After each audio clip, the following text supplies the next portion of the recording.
بسم اللہ الرحمن الرحیم۔ بعض بھائی ہمارے بعض دوست ہم سے یہ سوال کرتے ہیں کہ ہم اللہ سے دعا کرتے ہیں اور اللہ تبارک تعالی ہماری دعائیں قبول نہیں فرماتے۔ میرے دوستوں بزرگوں، ہر چیز کے کچھ نہ کچھ اصول اور ضوابط ہوا کرتے ہیں اور کچھ نہ کچھ شرطیں ہوا کرتے ہیں۔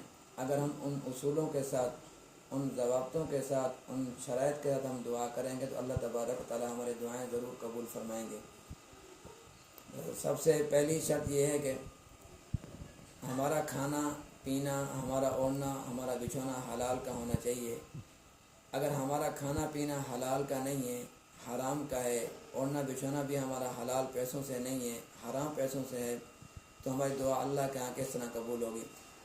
فرمایا اگر عمدہ سے عمدہ حالت بھی ہو، جناب رسول اللہ صلی اللہ علیہ وسلم نے فرمایا کہ حالت سفر کے اندر انسان جب دعا کرتا ہے، جائز حاجت کے لیے، نیک تمناؤں کے لیے دعا کرتا ہے، حالت سفر کے اندر انسان کی دعا رد نہیں کی جاتی بلکہ انسان کی دعا قبول کی جاتی ہے۔ لیکن فرمایا اگر حالت سفر کے اندر بھی ہمارا کھانا پینا حلال پیسوں سے نہیں ہے، حرام پیسوں سے ہے، فرمایا وہاں بھی ہماری دعا اللہ کے ہاں قبول نہیں ہوگی۔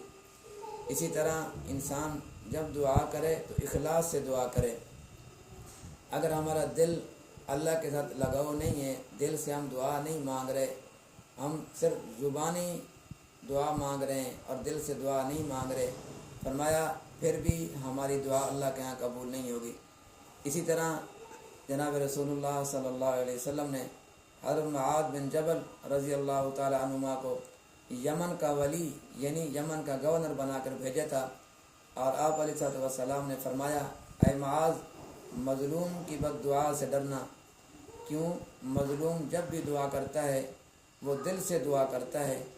یہ نہیں فرمایا کہ مسلمان کی دعا سے بچنا، کافر کی دعا اور غیر مسلم کی دعا سے نہ بچنا، بلکہ یہ فرمایا کہ مظلوم کی بد دعا سے بچنا۔ اس کی طرف اشارہ کیا جاتا ہے کہ جب بھی آدمی دعا کرے اللہ کے حضور، جس طرح ہم زبان سے اللہ سے دعا مانگتے ہیں، دعا کرتے ہیں بعینی، اسی طرح ہمارا دل بھی اسی کی طرف ہو۔ اگر ہماری زبان تو دعا مانگ رہی ہے اور دل ہمارا کسی اور کی طرف کھیلنے پہ لگا ہوا ہے، پھر بھی اللہ کے ہاں ہماری دعائیں قبول نہیں ہوں گی۔ اور دعا اگر آپ نے قبول کرانی ہے تو ان چیزوں کے اوپر ہم عمل کریں گے، ہماری ضرور دعائیں قبول ہوں گی۔ اللہ میرا اور آپ کا حامی ناصر ہو۔